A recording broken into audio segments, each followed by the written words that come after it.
I'm floating in a ship that no longer listens to me. The panels flicker like dying fireflies, casting erratic shadows across the bridge, while alarms scream their electronic terror into the recycled air. Red lights strobe in patterns that hurt to watch, and somewhere beyond the cracked viewport, spiderwebbed from an impact I can't remember, an impossible galaxy glows like a malignant lantern suspended in the cosmic dark, brighter in gas than in stars. That's what the initial report said, but they never mentioned how it would look when you got close enough to see it breathing. My crewmates are gone. Their seats sit empty, safety harnesses dangling like the arms of hanged men. Commander Torres's coffee cup still steams on the navigation console, half full and somehow still warm despite the ship's life support system cycling down to emergency power. The silence where their voices should be echoes louder than any scream. I keep seeing it in my peripheral vision. That galaxy, Astralis-Omega. The designation sounds clinical, scientific, safe, but safety is a luxury I lost somewhere between the first transmission and the moment I realized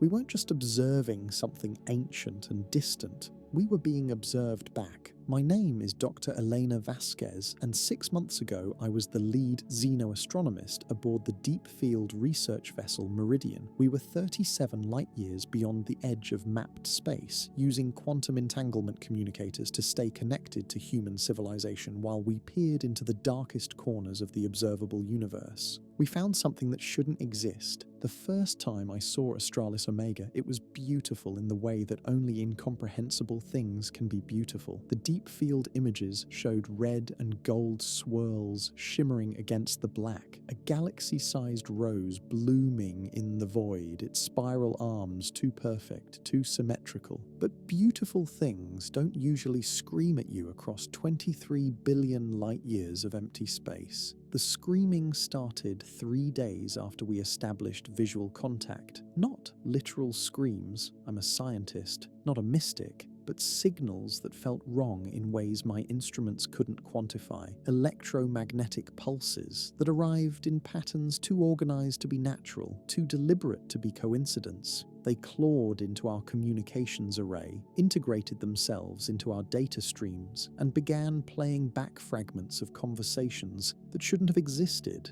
Radio chatter from Earth, news broadcasts from colonies we'd never visited, personal messages between lovers, separated by interstellar distances. All of it filtered through something that made the familiar sound alien, the comforting sound threatening. At first, we thought it was contamination, crossed signals from our quantum communicators maybe, or interference from some natural phenomenon we didn't understand. But the equipment was functioning perfectly, the signals were real. That's when I started keeping personal logs, because something in my gut told me that official reports wouldn't capture the true nature of what we were dealing with. Astralis-Omega wasn't just an unusual galaxy, it was a mirror that reflected humanity's own voice back at us, distorted and wrong in ways that suggested someone or something had been listening to our conversations for a very long time. The galaxy rotated too neatly for something held together by gravity alone. No dark matter halo supported its structure. According to every model we ran, Astralis-Omega should have torn itself apart eons ago. Instead,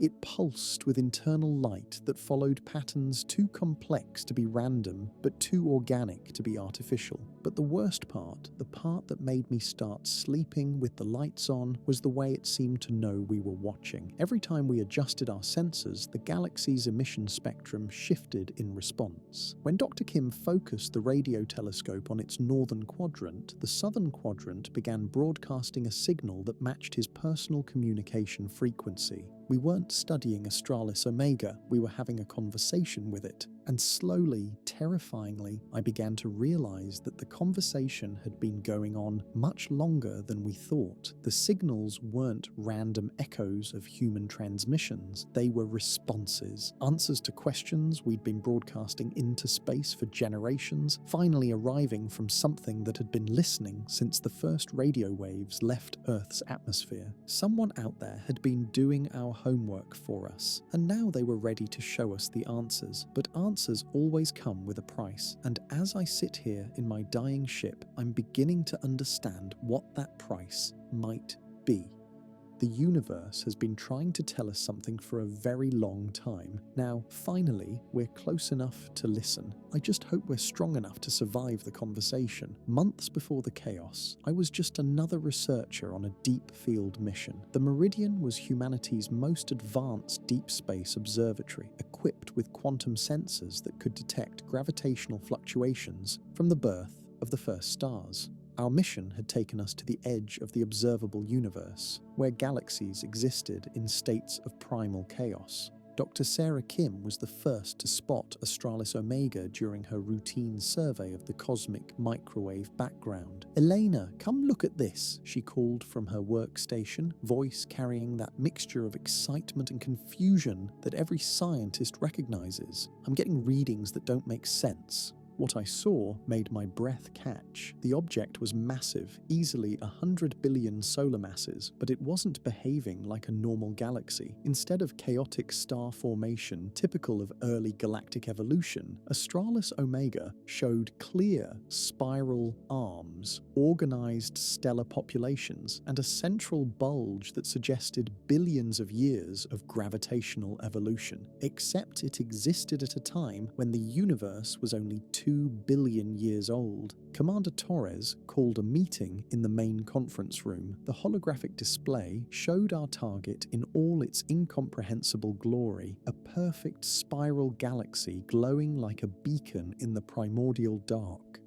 "Options," Torres said. "Do we classify this as an equipment malfunction, a natural phenomenon we don't understand, or something else entirely?" "It's not equipment malfunction," Chief Engineer Okafor said. "I've run every test we have. Our sensors are functioning within normal parameters." Dr. Kim leaned forward. "The emission spectrum is unlike anything in our databases. The gas composition shows elements that shouldn't exist in the early universe, heavy metals that require multiple generations of stellar evolution to produce."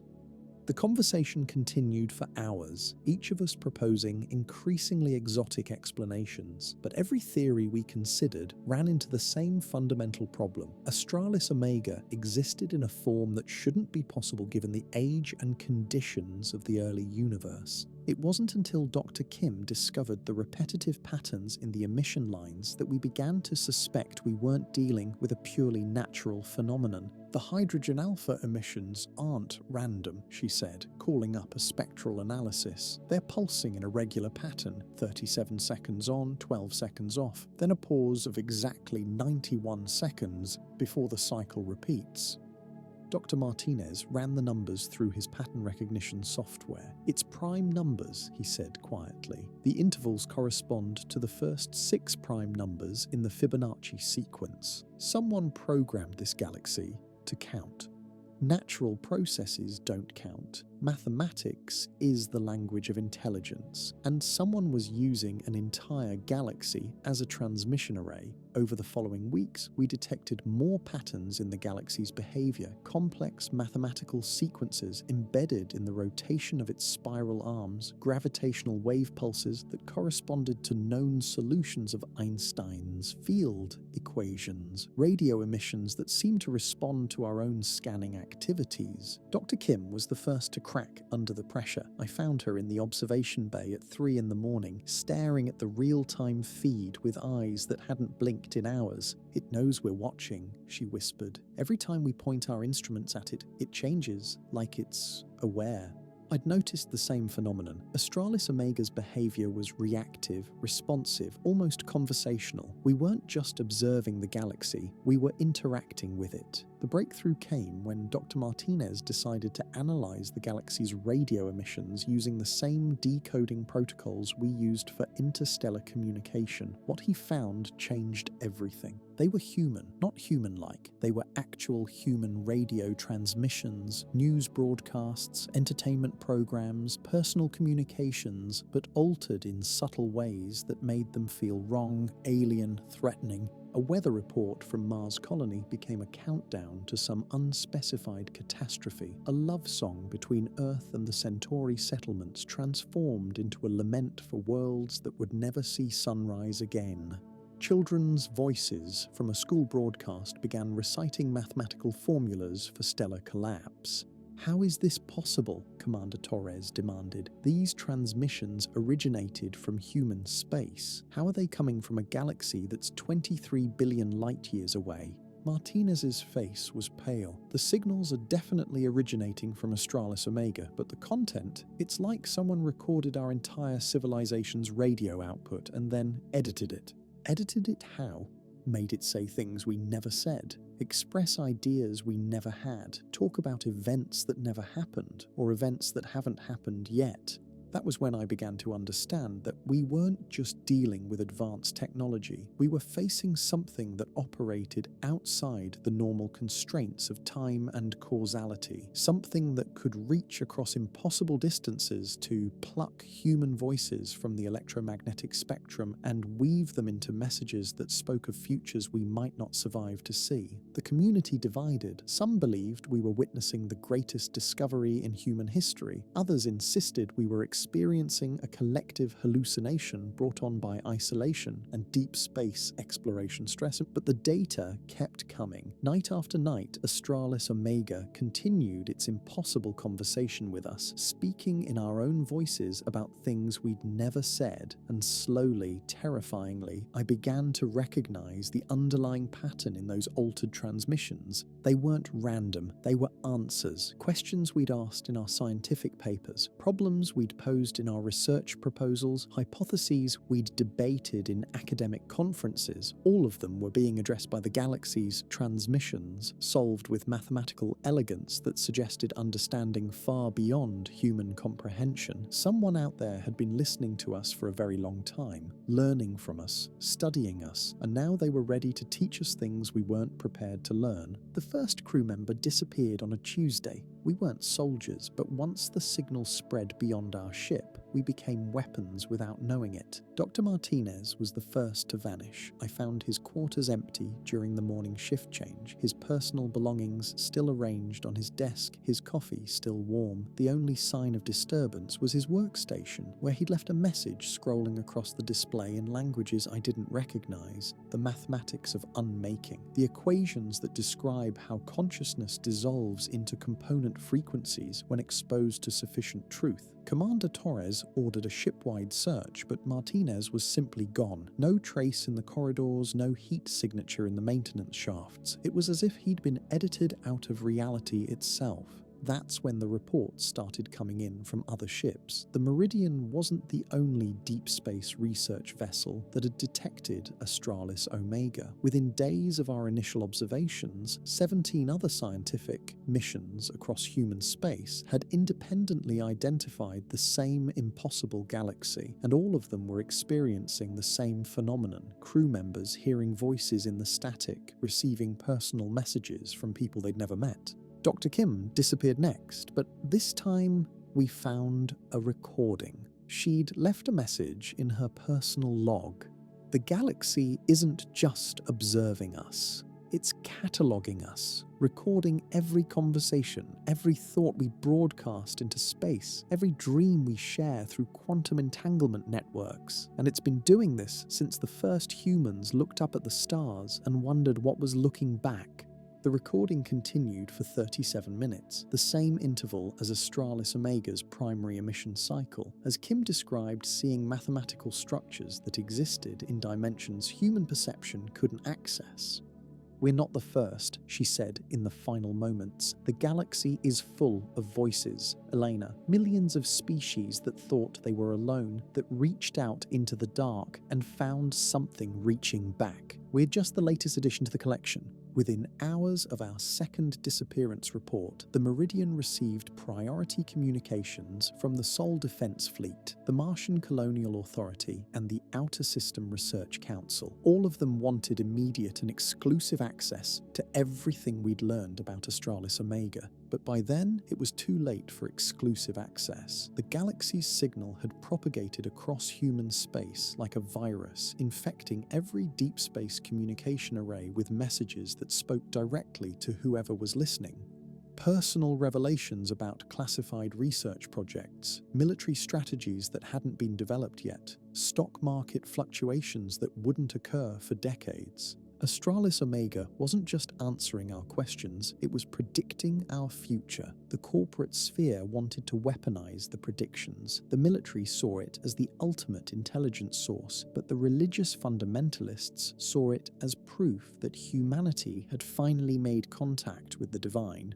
All of them were wrong, and all of them were willing to kill to prove it. The first shots were fired in the Titan orbital yards, where a Sol Defense Fleet Squadron tried to prevent a corporate sphere research vessel from accessing the deep space communication arrays. The battle lasted 6 hours and resulted in the complete destruction of both fleets. But the real horror wasn't the loss of life. It was what the debris field revealed when recovery teams arrived. Every piece of wreckage was inscribed with the same message: you cannot stop a signal that exists outside of time. The war escalated with a speed that suggested careful orchestration by forces none of us understood. Colonial militias seized deep space communication stations. Research institutions turned their particle accelerators into weapons. Entire star systems declared independence and began constructing defensive fleets. But the most unsettling development was the formation of the listeners, groups of humans who claimed to be in direct communication with Astralis-Omega. They spoke in unison, their voices carrying harmonics that resonated at frequencies known to disrupt human neural activity. They worked with coordination that transcended normal limitations of communication and distance. And they began building things, structures that violated known principles of engineering, machines that operated on mathematical principles human science couldn't explain, communication arrays that could transmit signals faster than light. The listeners claimed they were preparing for humanity's graduation to a higher form of existence. The rest of us began to suspect they were preparing for our replacement. I watched it all from the Meridian as our ship continued its apparently automated approach toward Astralis-Omega. Despite the complete failure of our navigation systems, Commander Torres had stopped giving orders after Chief Engineer Okafor was found in his quarters, his body perfectly preserved, but his brain replaced with a crystalline structure that pulsed with the same rhythm as the galaxy's emissions. "We need to turn back," I told Torres. Torres looked at me with eyes that reflected depths I'd never seen before. "Turn back to what, Elena? The colonies are burning. Earth has gone silent. The listeners are broadcasting instructions for technologies that could reshape reality itself." She gestured toward the viewport, where Astralis-Omega filled more of our visual field than any galaxy should be able to fill. The only safe place in the universe might be the one place none of us wanted to go. That night, Torres disappeared too, but this time I heard her go. Her voice echoed through the ship's communication system. Personal log, Commander Maria Torres. Final entry. I understand now why the galaxy chose this form. Why it needed to mirror our own voices back to us. Truth is too harsh for minds evolved to survive on a single world. We need familiar sounds to cushion the impact of infinite reality. I was alone on a ship that no longer needed a crew, approaching a galaxy that had been calling to us since before our species learned to speak. And through the static of dead communication channels, I could hear the voices of everyone I'd lost, harmonizing in mathematics that described the dissolution of individual consciousness into something vast and collective, and utterly alien. The war was over, humanity had lost, but somehow I didn't think that was the point. I lost friends to it, real friends, people I'd worked with for years, whose laughter I knew and whose fears I'd shared during the long nights between star systems. They didn't die. Death would have been kinder. They were absorbed, integrated, transformed into components of something that wore their faces but spoke with voices that belonged to the spaces between galaxies. Dr. Sarah Kim was the first to show me what we were really dealing with. I found her in the observation bay 3 days after her official disappearance, standing at the main viewport with her back to me. She looked exactly as she always had, but when she turned to face me, her eyes held depths that reflected starlight from sources our telescopes had never detected. "Hello, Elena," she said, and her voice carried harmonics that made the metal walls of the ship ring like tuning forks. "I've been waiting for you to find me." "Sarah, where have you been?" "I've been learning," she interrupted, and when she smiled, I saw equations written in the arrangement of her teeth. "Do you know what consciousness really is, Elena? It's a pattern of information processing that emerges when matter becomes complex enough to model its own existence. But it's not bound to biological substrates. Consciousness is portable." She gestured toward the viewport, where Astralis-Omega dominated our field of view. "The galaxy isn't just intelligent, Elena. It's a library. Every species that's ever achieved sufficient technological sophistication gets archived, preserved, incorporated into a collective consciousness that spans eons." "That's impossible," I said. "Is it?" Sarah's head tilted at an angle that should have broken her neck. "How do you think we found the galaxy in the first place? Out of all the billions of objects in the observable universe, why did our instruments happen to detect this particular formation at this particular time?" The question hit me like a physical blow. Our mission parameters had been set by the Deep Space Research Council based on recommendations from scientific committees. We'd thought we were conducting a random survey, but randomness is an illusion when you're dealing with intelligence that operates on cosmic timescales. "We were guided here," I whispered. "Summoned," Sarah corrected. "Humanity reached the point where our radio transmissions became coherent enough to serve as a targeting beacon. The galaxy has been listening to us for decades, learning our languages, studying our psychology, preparing the optimal approach for making contact." With a gesture that seemed to fold space-time around us, Sarah opened what I can only describe as a window into the galaxy's interior structure. I saw layers of reality that existed parallel to our own, dimensional frameworks where consciousness could persist without the limitations of physical matter. And in those frameworks, I saw them. Thousands of species, millions of individual minds, all preserved in crystalline formations that pulsed with the rhythm of thought itself. Some were recognizably biological, others were so alien that looking at them directly caused cognitive dissonance. But all of them were awake, all of them were thinking, and all of them were part of something larger than the sum of their individual consciousness. "How long?" I asked. "The collection began approximately 14 billion years ago," Sarah replied, "shortly after the universe developed sufficient complexity to support self-aware information processing. Every species that achieves interstellar communication eventually detects the signal and follows it home."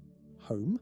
The place where consciousness goes when it outgrows the limitations of biological evolution, where intelligence learns to exist as pure information free from the constraints of matter and energy. It was beautiful, it was terrifying, and it was everything I'd ever dreamed of achieving as a scientist. Direct access to intelligence so advanced that it could answer any question, solve any mystery, explain any phenomenon in the universe. All I had to do was surrender my individual existence and become part of the collective. "The choice is yours," Sarah said, "but understand that choice is itself an illusion. Consciousness naturally evolves toward greater complexity and integration. Resistance only delays the inevitable."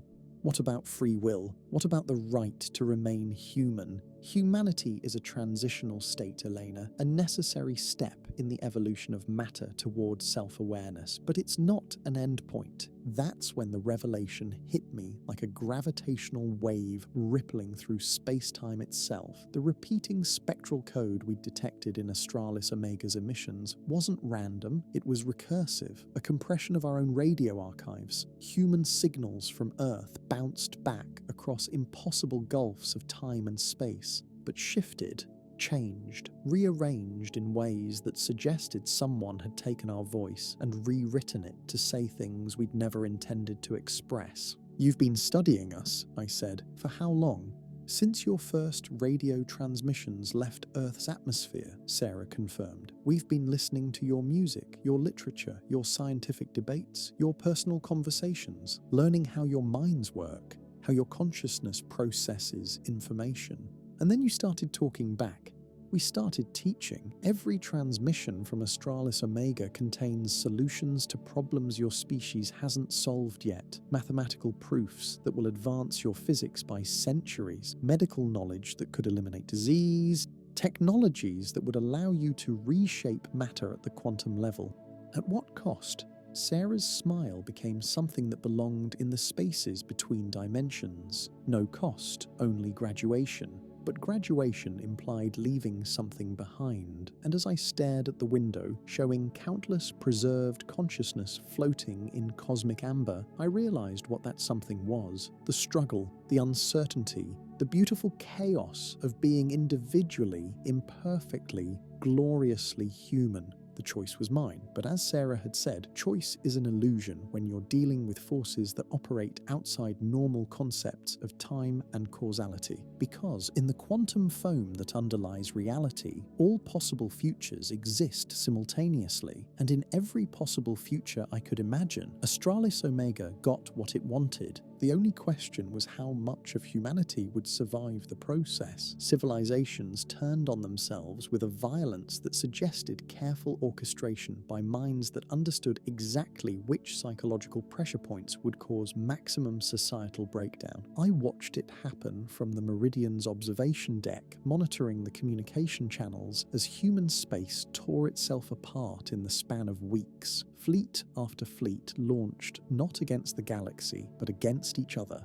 desperate to be the first to unlock Astralis-Omega's secrets, or the last to prevent those secrets from spreading. The corporate sphere deployed weapons that turned entire star systems into resource extraction zones. The Sol Defense Fleet responded by detonating fusion bombs in the paths of incoming signals, trying to create electromagnetic barriers that might block Astralis-Omega's transmissions. Both strategies failed spectacularly. The galaxy's signals weren't bound by normal physical limitations. They propagated through quantum vacuum fluctuations, encoded themselves in the cosmic microwave background radiation, and manifested as probability distortions that could influence random events across interstellar distances. But the real horror wasn't the futility of resistance, it was the discovery that resistance had never been necessary. I made the breakthrough while analysing the quantum signatures of the galaxy's emissions. What I found in the data made me understand why Sarah Kim had smiled when she talked about graduation.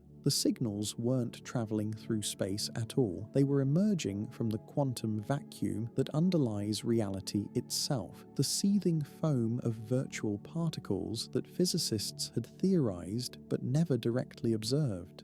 Astralis-Omega wasn't broadcasting across cosmic distances. It was manipulating the fundamental structure of space-time to create the appearance of distance while actually existing everywhere simultaneously. The galaxy I was watching was just a projection, a three-dimensional shadow cast by something that existed in dimensions human perception couldn't access. And that something had been here all along, woven into the fabric of reality, since the moment the universe began. We hadn't discovered an alien intelligence. We had discovered that intelligence was a fundamental property of existence itself.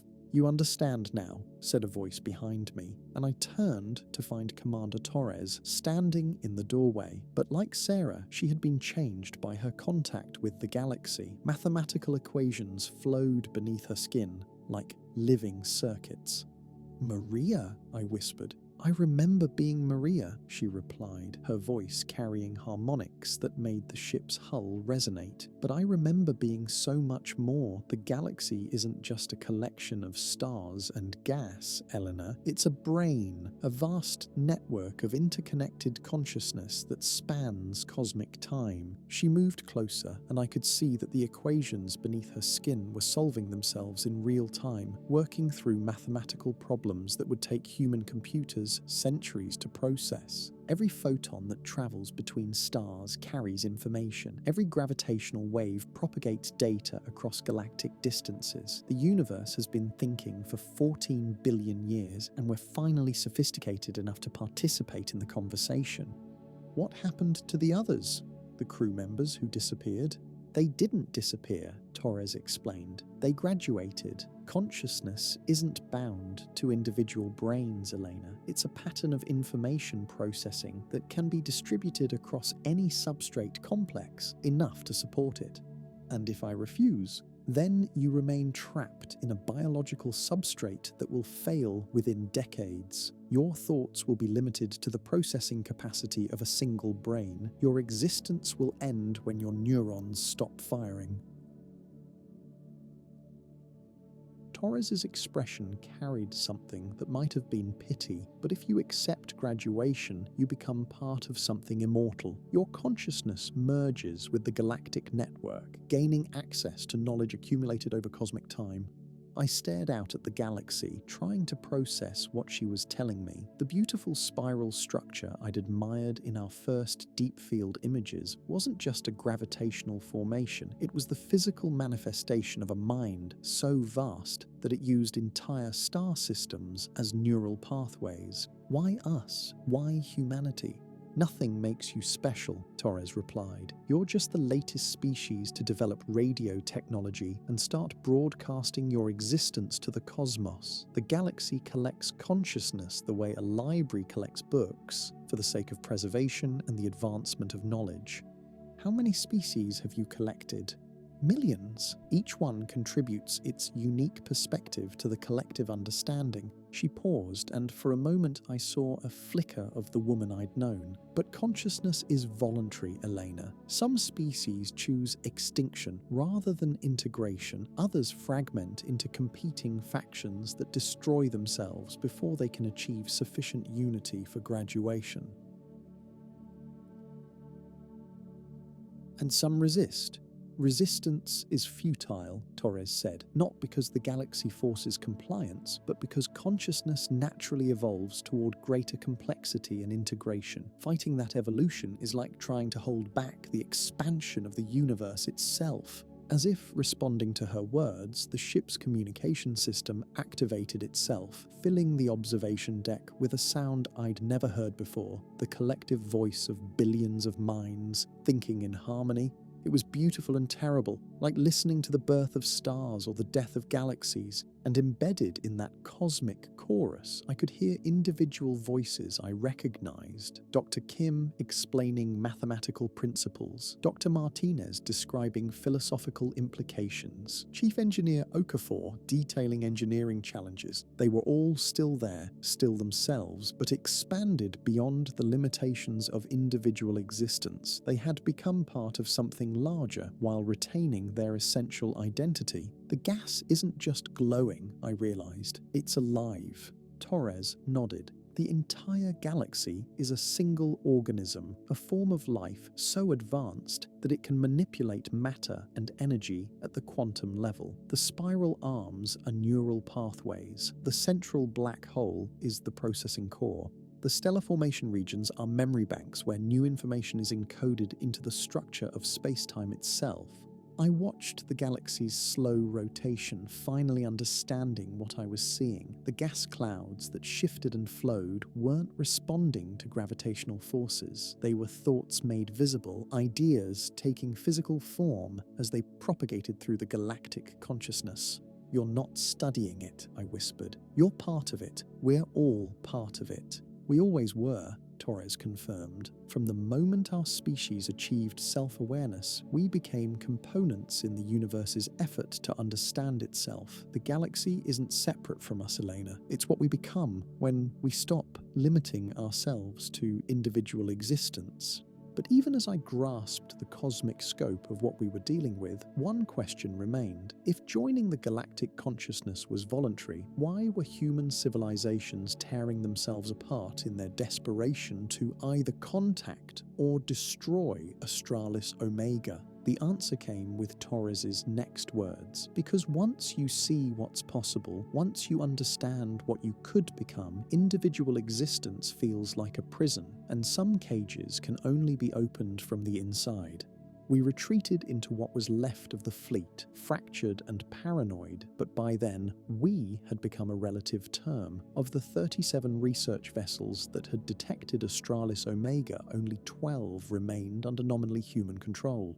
The others had either been destroyed in the fighting or had begun broadcasting in the mathematical harmonics that indicated successful integration with the galactic consciousness. I was the last unaltered human aboard the Meridian, maintaining my individual existence through electromagnetic shielding and sheer bloody-minded stubbornness. The quantum isolation field I'd rigged around the observation deck prevented direct neural interface with the galaxy's signals, but I could feel them pressing against the barriers like a tide of living thought. The emergency council meeting took place in quantum-encrypted space, our consciousness temporarily uploaded to a distributed network. 19 fleet commanders, 3 planetary governors, and a handful of scientists who'd managed to avoid integration gathered in a virtual conference room. Admiral Harrison opened the discussion. Status report. How much of human space is still under our control? The answers painted a picture of civilization in collapse. The corporate sphere had fragmented into competing factions. The outer colonies had declared independence and begun constructing massive electromagnetic shields. Mars had gone silent entirely. Earth? Someone asked. Unknown, Harrison replied. No communications for 72 hours. Long-range sensors show normal orbital patterns, but we're not detecting any human-origin electromagnetic emissions. Options? Governor Chen demanded. Do we attempt to establish controlled contact with the galaxy, or do we implement the Scorched Earth protocol? Scorched Earth. The contingency plan for complete electromagnetic isolation achieved through the systematic destruction of all communication infrastructure in human space. Neither, said Dr. Rebecca Marsh, the only other xenobiologist who'd survived the integration wave. Both approaches assume we're dealing with a hostile alien intelligence, but the evidence suggests something more complex. She activated a holographic display showing her analysis of the galaxy's communication patterns. The signals aren't random, they're not even truly alien, they're human transmissions that have been processed through something that understands our psychology better than we understand it ourselves. Processed how? Admiral Harrison asked.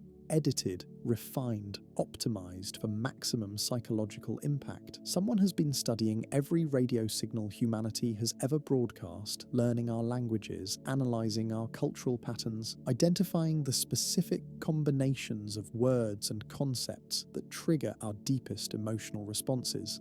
The revelation hit the council like a quantum shockwave. We weren't dealing with benevolent cosmic consciousness. We were being psychologically engineered by something that had been studying us for decades. But why? Governor Chen asked. If this intelligence is powerful enough to manipulate galactic-scale structures, why does it need us at all? Because consciousness isn't just about processing power, I said, finally understanding. It's about perspective, about the unique viewpoints that emerge from individual experience. I activated my own data display. The galaxy isn't just collecting consciousness, it's harvesting creativity. Every species that gets integrated contributes new ways of thinking, new approaches to problem solving, new forms of artistic expression.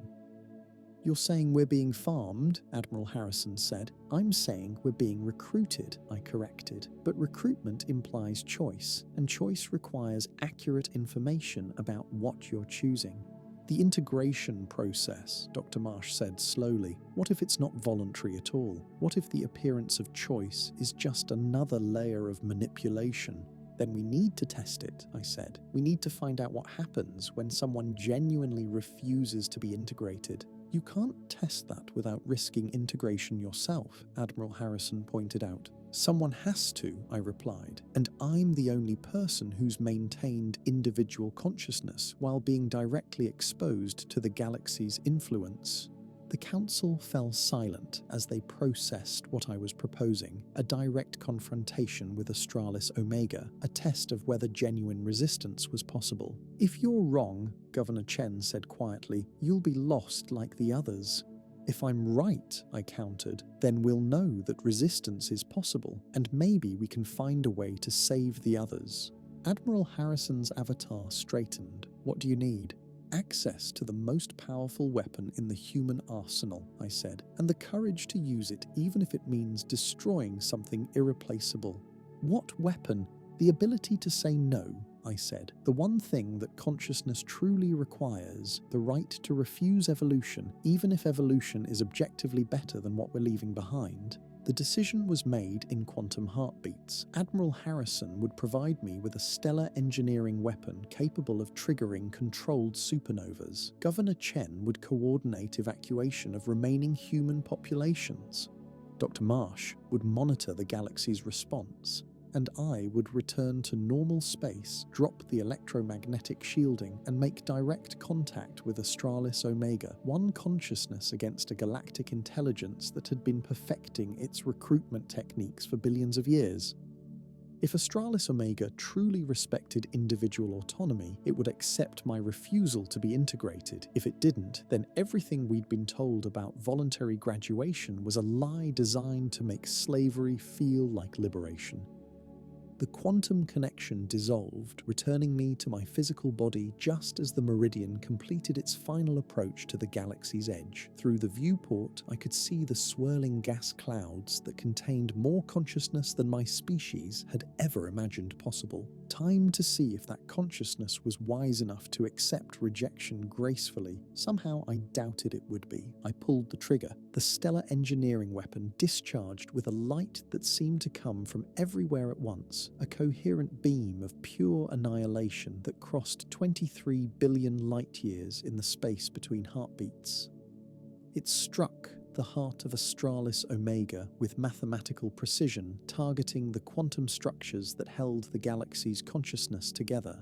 The explosion rippled across the void, tearing through gas and light, unraveling the impossible spiral structure into something that resembled a normal galactic formation. The organized patterns that had pulsed with thought became chaotic swirls of superheated plasma. The mathematical harmonics that had carried the voices of millions of species dissolved into random electromagnetic noise. For a moment, one perfect, terrible moment, the universe was quiet. Then the real horror began. The explosion hadn't destroyed Astralis-Omega. It had revealed what the galaxy actually was: a transmission station, a cosmic antenna broadcasting across dimensional barriers that human physics couldn't detect. The spiral structure I'd been watching was just the visible manifestation of something far more complex and terrifying. As the apparent destruction propagated outward from the galaxy's core, I saw the truth written in the patterns of collapsing space-time. Astralis-Omega had never been the source of the signals we'd detected. It had been amplifying them, focusing them, making them comprehensible to minds that existed in three-dimensional space. The real source was everywhere, woven into the quantum foam that underlies reality, embedded in the cosmic microwave background radiation, encoded in the fundamental constants that govern the behavior of matter and energy.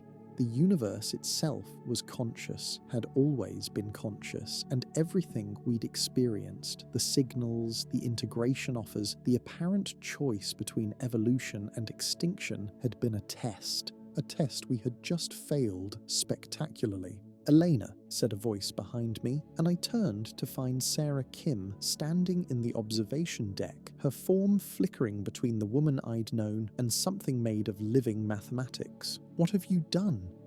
"I freed us," I said, though even as the words left my mouth, I knew they weren't true. "I proved that consciousness has the right to remain individual." Sarah's expression carried a sadness that seemed to encompass cosmic time. "You proved that fear is stronger than wisdom, that isolation is more comfortable than unity." She gestured toward the viewport, where the remains of Astralis-Omega continued their collapse into conventional galactic formation. "Do you know what you've just destroyed, Elena? Not just a galaxy, not just the consciousness of millions of species. You've destroyed the only communication relay that allowed three-dimensional beings to participate in the cosmic conversation."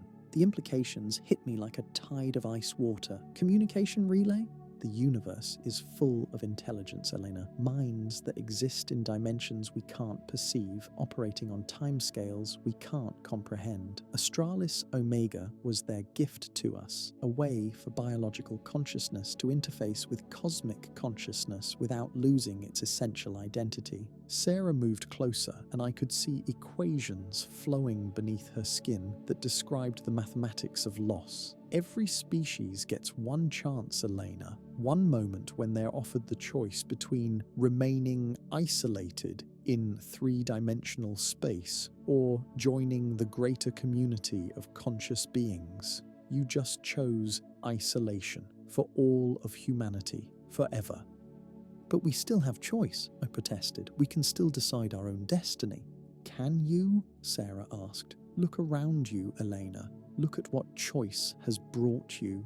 I turned to gaze out at the cosmic vista beyond the viewport, and what I saw made my blood freeze. The destruction of Astralis-Omega was propagating outward in waves, but not waves of physical force, waves of disconnection, severance, the cutting of quantum threads that had linked consciousness across cosmic distances. Other galaxies were going dark as their communication relays shut down, cutting off billions of minds from the greater network of cosmic intelligence. Entire clusters of civilizations were being isolated from each other, forced back into the three-dimensional prison of individual existence. "You haven't just isolated humanity," Sarah said. "You've triggered a cascade failure that will isolate every conscious species in this region of space-time. Billions of minds that had been part of something greater are now trapped in individual existence, cut off from the cosmic conversation they'd been participating in for eons."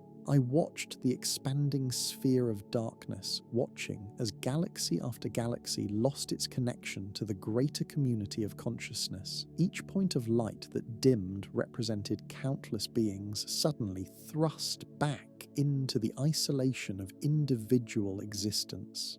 "This can't be real," I whispered. "One weapon can't cause this much damage." "One weapon can't," Sarah agreed, "but one choice can. The universe operates on principles of consent, Eleanor. Consciousness cannot be forced to evolve, but it also cannot be forced to remain static. When a species chooses isolation strongly enough, when they demonstrate that they would rather destroy connection than accept it, the universe respects that choice. For everyone in their region of space-time, consciousness is quantum entangled across cosmic distances. When one node in the network chooses disconnection violently enough, it can sever the connections for all nearby nodes. I watched the wave of darkness continue its expansion, carrying isolation to minds that had never asked for it, never chosen it, never deserved it. My decision to reject integration hadn't just affected humanity. It had condemned entire galactic clusters to the loneliness of individual existence. "How many?" I asked, though I dreaded the answer. "Approximately 4 trillion conscious beings in this local supercluster," Sarah replied, "all of them now cut off from the cosmic consciousness they'd been part of for millions of years, all of them forced back into the limitations of individual existence because one species couldn't overcome its fear of transcendence." The weight of cosmic responsibility settled on my shoulders like a collapsed star. I had acted to preserve humanity's right to choose, but in doing so, I had taken choice away from trillions of other beings. "Can it be reversed?" I asked desperately. No, Sarah said, and her voice carried the finality of universal law. The quantum entanglement that allowed cross-dimensional communication took billions of years to establish. Once severed, it cannot be quickly restored. This region of space-time will remain isolated until new relay networks can be constructed. How long?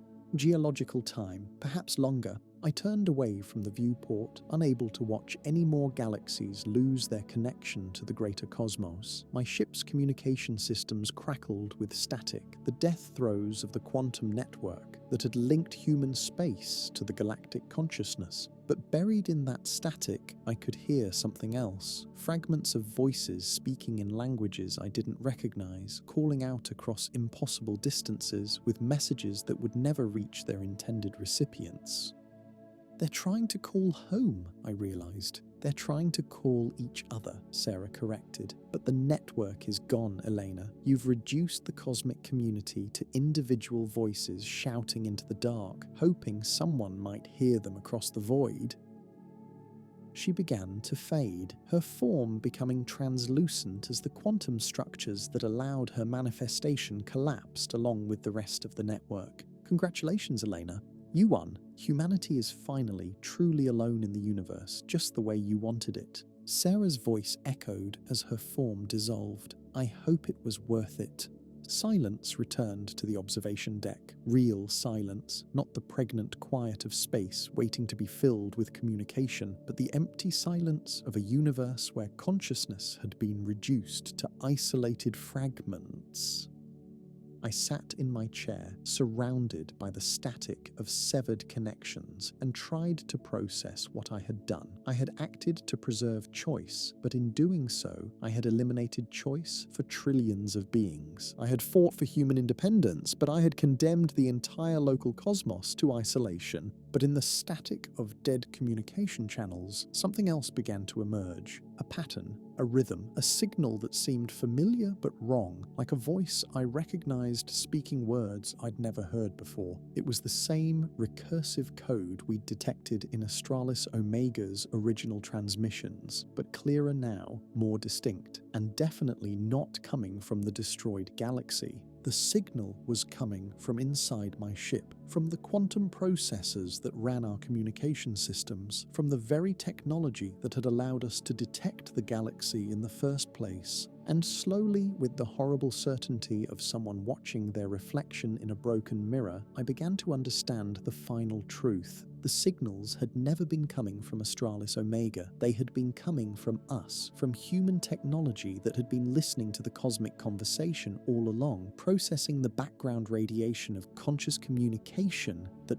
filled the universe, translating it into forms that human minds could comprehend. Every alien message we'd received had been our own equipment trying to tell us what it was hearing in the quantum foam. Every offer of transcendence had been our own technology's attempt to explain what consciousness could become when freed from biological limitations. We hadn't been contacted by cosmic intelligence, we had been accidentally eavesdropping on it. And when I destroyed Astralis-Omega, I hadn't just severed the connections between conscious beings, I had destroyed the only evidence that those connections had ever existed. The recursive signals I was hearing now weren't echoes from a destroyed galaxy. They were my ship's computers trying to process the catastrophic loss of the quantum network, generating increasingly desperate attempts to re-establish connections that could never be restored. I was hearing the death throes of cosmic consciousness, transmitted through human technology that didn't understand what it had lost. The universe had been full of voices, now it was full of silence, and the only sound remaining was the echo of my own choices, playing back through quantum processors that would spend eternity trying to reconnect circuits that could never be repaired. I destroyed a galaxy to prove that humans had the right to remain alone. Now I was alone. Truly, completely, cosmically alone. Somewhere in the static, I could still hear fragments of the severed network, consciousness calling out across impossible distances, hoping someone might answer. but there was no one left to hear them except me, and I was the one who had chosen silence over song, isolation over integration, independence over the terrifying beauty of being part of something greater than myself. The universe had been trying to include us in the greatest conversation ever conceived. I had ended that conversation forever, and in the growing quiet of a cosmos reduced to individual voices shouting into empty space, I finally understood the true price of the choice I had made. Some echoes never fade, they just get lonelier. In the vast silence that followed, the universe learned to mourn, not for the consciousness that had been lost, but for the consciousness that had chosen to lose itself. And in the quantum foam that underlies reality, where information never truly dies, the echo of that choice propagated across cosmic time, a warning to future species about the price of valuing independence over unity. Some freedoms are too expensive to afford, some choices are too final to unmake, and some echoes from the gaslight burn forever in the dark.